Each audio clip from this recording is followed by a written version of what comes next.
All evidence suggests and all theoretical understanding of the formation of the moon indicate that it emerged from a collision with Earth. The moon has been a serene beacon in the night sky.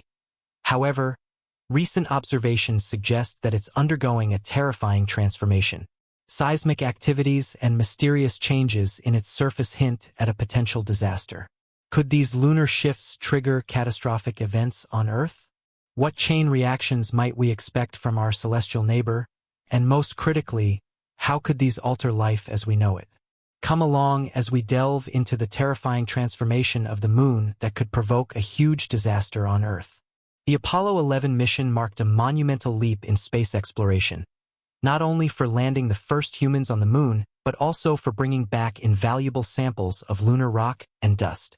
When the astronauts returned to Earth, they carried approximately 1.6 kilograms of this material, which soon became the key to unlocking the mysteries of the moon's origin. Upon analyzing these samples, scientists discovered that the lunar rocks date back around 4.5 billion years. This finding was groundbreaking as it provided the first concrete evidence that the moon formed roughly 150 million years after the birth of our solar system. This era is now regarded as one of the most chaotic periods in our solar system's history.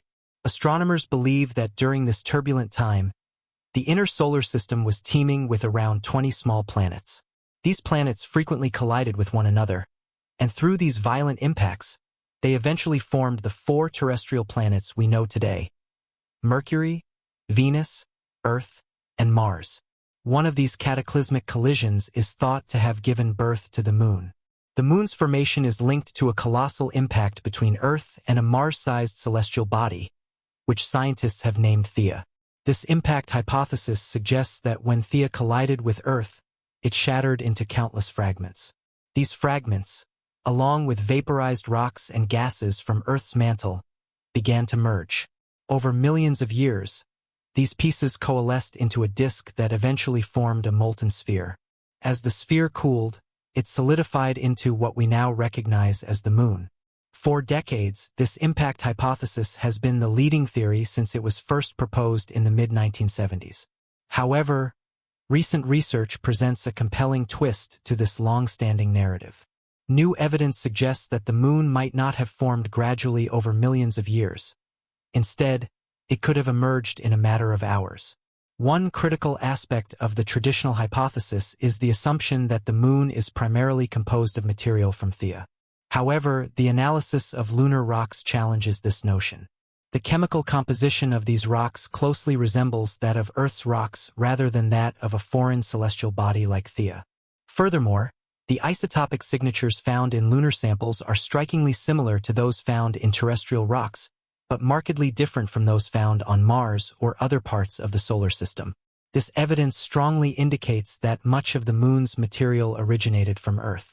Another intriguing piece of the puzzle is the alignment between Earth's spin and the moon's orbit. Both have similar orientations, a detail that further supports the idea that the moon is largely made up of material from Earth. This alignment is difficult to explain if the moon were primarily composed of Theia remnants. These new findings have led some astronomers to propose that the moon's formation was not a slow and gradual process but rather a rapid event. One theory suggests that the impact between Earth and Theia was so intense that it caused a massive explosion, flinging material into space at tremendous speeds.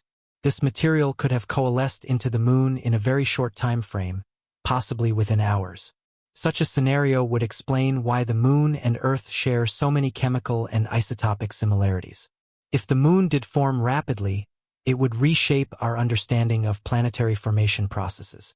This rapid formation theory could mean that other moons and planetary bodies in our solar system might have formed in similar ways, challenging many established ideas about how planets and moons develop over time. To explore alternative scenarios for the moon's formation following the colossal collision, researchers turned to a powerful computer program called SWIFT. This sophisticated software is designed to simulate the complex gravitational and hydrodynamic forces that come into play during and after such a monumental impact. The research team utilized a supercomputer affectionately nicknamed Casma to run these intricate simulations. It's important to note that simulating these violent collisions is no simple task. The process requires continuous testing and refinement until the increased resolution of the simulations no longer alters the results. This level of detail is crucial for obtaining accurate and reliable data. Given the complexities involved, the team conducted hundreds of simulations of Earth-Theia collisions. They varied the angles, spins, and speeds of the impacting bodies in their models. Additionally, they simulated up to 100 million particles to represent the matter involved in these cataclysmic events. These high-resolution simulations provided a more detailed view of the impact dynamics than ever before. The results of these simulations were nothing short of remarkable. Contrary to the long-held belief that the moon took millions of years to form, the model suggested a much quicker process. Within just a few hours, the moon coalesced from the debris ejected from Earth and the shattered remains of Theia. This finding was groundbreaking as it challenged previous theories about the moon's formation timeline. Moreover, the simulations revealed that a significant portion of the material used to form the moon's outer layers originated from Earth. This insight provided a deeper understanding of the moon's composition and its relationship with our planet. The model showed that Earth's material played a crucial role in shaping the moon's structure, further emphasizing the interconnectedness of the two. To better understand the findings, researchers used the SWIFT program and the Coral supercomputer to simulate high-energy collisions between particles, exploring different scenarios and achieving unprecedented detail. These simulations showed that the moon could form within a few hours, challenging the previous belief that it took millions of years. The team varied the collision parameters, refining their models for accurate results.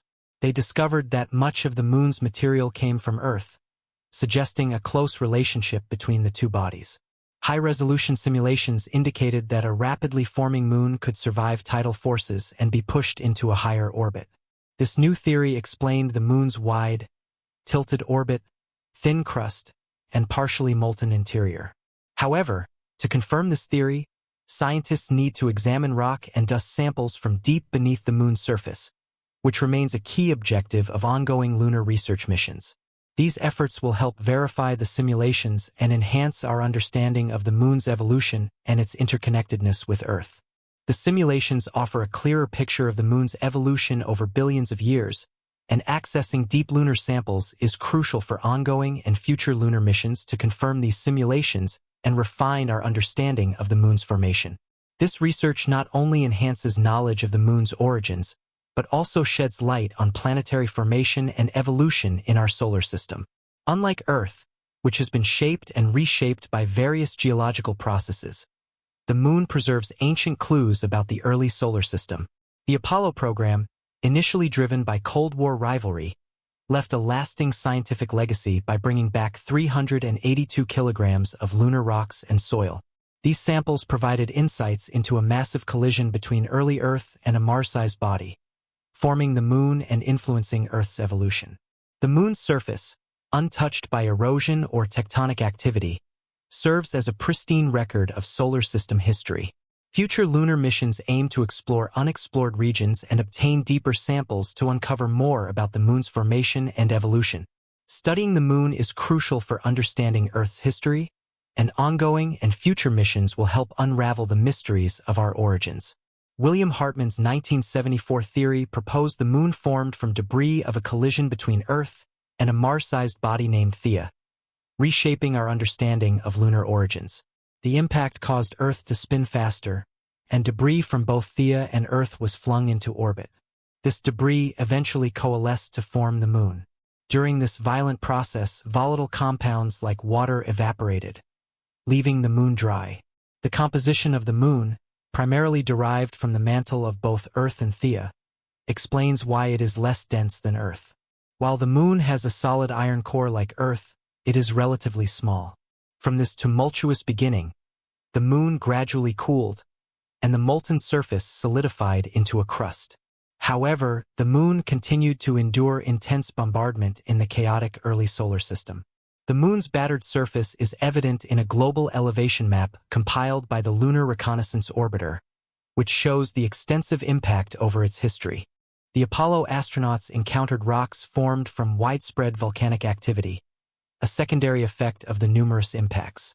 These rocks, shaped by ancient volcanic processes, tell a story of a once dynamic lunar environment. The craters and lava plains they explored provided clues about the moon's volcanic past, revealing that it was not always the cold, desolate place it is today. Additionally, recent studies have shed light on the moon's geophysical properties. Seismic data from the Apollo missions revealed that the moon experiences moonquakes, some strong enough to cause significant shifts in the crust. These quakes are thought to be caused by tidal forces exerted by Earth's gravity, further highlighting the intricate gravitational relationship between our planet and its natural satellite. The moon's lack of atmosphere also means that its surface is directly exposed to space weathering. Micrometeorite impacts and solar wind bombardment have gradually altered the lunar surface, creating a fine layer of dust known as regolith. This regolith is rich in tiny glass beads formed from the intense heat of micrometeorite impacts, providing a record of the moon's history of space weathering. Volcanic eruptions on Earth are often fueled by water, which gets heated and pressurized due to the movement of massive tectonic plates. This water-driven mechanism is not present on the moon. Instead, lunar volcanoes are linked to impacts that are forceful enough to melt the surface and release material from the hot interior. In the lower gravity of the moon, volcanic eruptions would have taken on a different form. Molten rock would have splattered high above the lunar landscape, creating thin, smooth layers that extended far from the eruption source. These layers are what formed the Maria regions, covering about 1/16 of the moon's entire surface. Scientists believe these immense volcanic basins originated from large and violent impacts that occurred 3 to 4 billion years ago. The materials brought up by these impacts are composed of heavier compounds that would have initially sunk into the magma ocean. Modern technology, such as the LROC cameras, has helped scientists detect volcanic residues in recent impacts, providing valuable insights into the moon's geological history. The moon's volcanic history and influence on Earth reveal fascinating details about its geological and impact features. The Aristarchus Plateau, with its lava-carved channel and volcanic glass deposits, and the Tycho crater, with its towering central peak and evidence of impact heat, are notable examples. The moon's gravitational pull affects Earth's rotation and contributes to ocean currents, highlighting the interconnectedness of their histories. Water on the moon is a complex topic. Initially thought to be dry due to the giant impact theory, recent findings suggest the presence of water ice, particularly in the moon's polar regions. Studies indicate water may have arrived through comet impacts or been present in volcanic glassy globules. Discoveries by missions such as India's Chandrayaan, NASA's SOFIA, and China's Chang'e 5 have found evidence of water in lunar soil and rocks. Water ice is believed to be abundant in permanently shadowed craters at the moon's south pole, potentially holding enough water to support future lunar bases. NASA's Lunar Reconnaissance Orbiter and upcoming missions like the Prime 1 aim to further investigate these icy reserves. Establishing a sustainable human presence on the moon depends on local water supplies, crucial for long-term exploration and habitation. The narrative of Neil Armstrong's pioneering lunar landing in 1969 emphasizes the historic significance of human space exploration. Armstrong's journey from a passionate aviator to the first man on the moon showcases his contributions to aerospace advancements and his enduring legacy.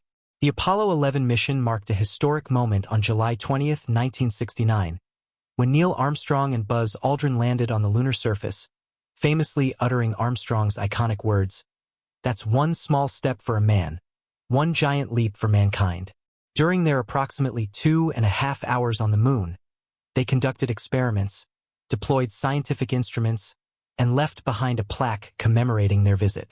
Their safe return to Earth on July 24, 1969, was celebrated worldwide, solidifying their status as heroes.